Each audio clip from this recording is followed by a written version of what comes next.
أستاذ مولانا عبد الرحمن بن القيد، الشاعر الدولي الملقب بشاعر الملك، عرفنا بأنك تكتب بثلاث لغات، العربية والفرنسية والإنجليزية، ومن ضمن القصائد التي تنشر وهي قصائد وطنية، بما أنك عندك قصائد متنوعة. نعم. فتفضلوا إذا سمحتم بنموذج من بعضها. نعم شكرا. أولا هذه قصيدة ارتست بروف من ميريلاند. ارتست بروف دليل الفنان، يعني أن هناك قصائد. نعم. في poetry.com الجمعية الدولية لشعراء العالم، وهناك اعتراف ارتست بروف في قصيدة بالإنجليزية How to judge، كيف تحكم على الإنسان، How to judge. نعم تفضل. هذه نوع آخر.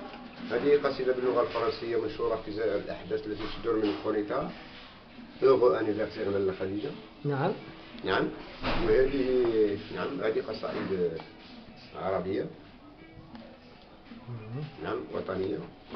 هذه قصيدة نشرت في البيئة heureux anniversaire. نعم. لاله خديجة. نعم. وهناك قصيدة سأقرأها، هذه قصيدة بالإنجليزية في الأحداث العربية بالإنجليزية. محمد نعم سبليم غول، محمد 6 سبليم غول إندونيسيا. وسأتلو على مسامعكم قصيدة باللغة الفرنسية. تفضلوا يا أستاذ مشكورين. Hors des cœurs, hors de l'existence. Les cœurs sont le spirituel monde.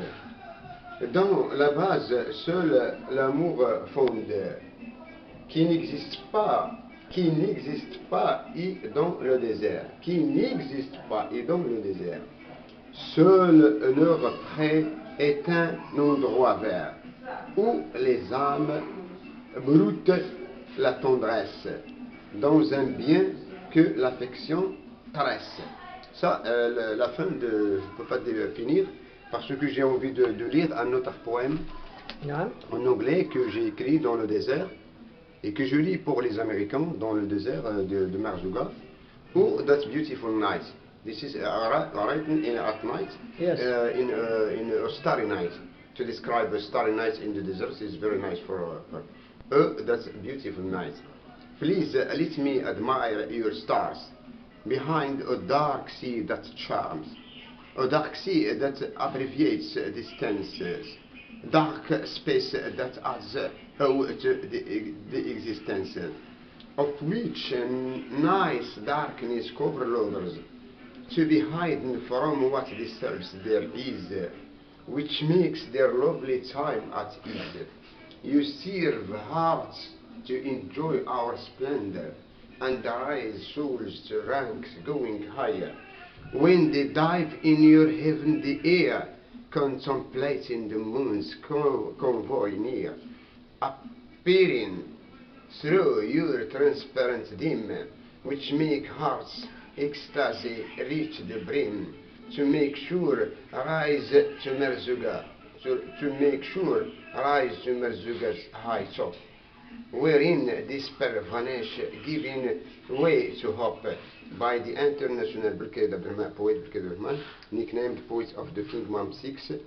God assist him. Thanks. Thank you.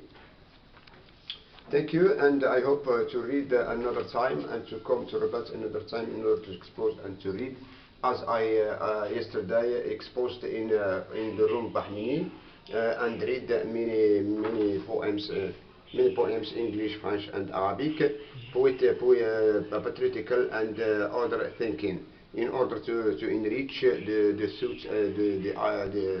the minds of the humanity with good ideas.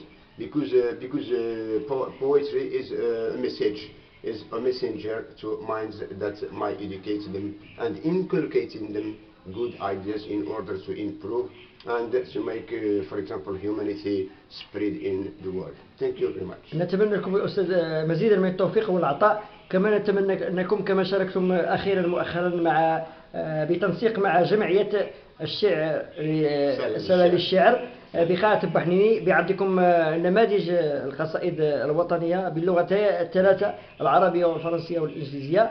كما نتمنى لكم أن يكون هناك تعاون مع جمعيات أخرى هنا بمدينة الرباط.